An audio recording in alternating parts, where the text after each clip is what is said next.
Lutte contre Covid-19, business ou recherche des vraies solutions pour sauver les vies humaines face à la pandémie. Tout compte fait, l'équipe de riposte annonce à ce jour un total de 327 cas confirmés sur toute l'étendue de la République.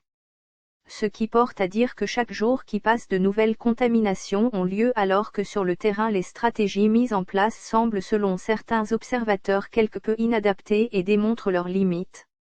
Le pire est donc à venir. Pendant ce temps, le commun des mortels, qui a encore du mal à admettre l'existence au pays de cette maladie, accuse à tort ou à raison les équipes de riposte d'être à la recherche de financements devant provenir des organismes internationaux pour lutter contre cette pandémie mondiale. C'est justement à ça que fait penser les échos qui nous parviennent. Comment ne pas s'interroger sur la négligence qu'on veut infliger à Manacovid, censé être une solution pour combattre coronavirus en RDC, pendant que l'Occident reste lui-même dépassé par l'ampleur de cette maladie? Devons-nous rester ces éternels bébés qui doivent tout attendre des autres? Ce qu'on peut savoir de Manacovid.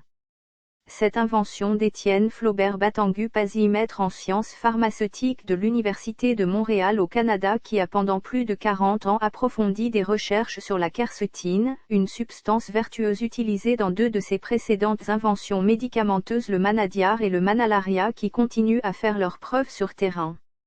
Selon les explications reçues des experts de ce centre de recherche pharmaceutique de LOZ, la quercétine permet d'empêcher ou de ralentir une multitude d'affections comme l'asthme, les difficultés respiratoires, les troubles cardiovasculaires, les inflammations, l'hypertension et autres.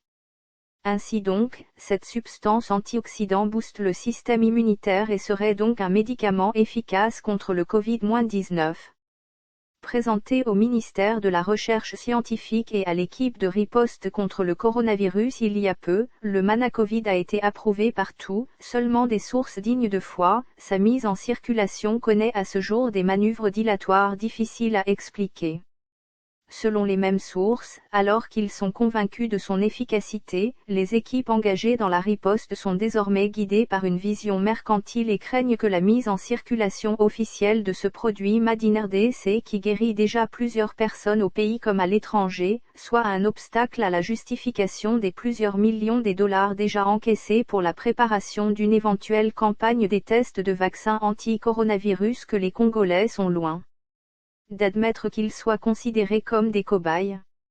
Outre le Manacovid, le Révérend Père L propose également des masques imprégnés comme moyen de lutte contre la propagation du coronavirus en République démocratique du Congo.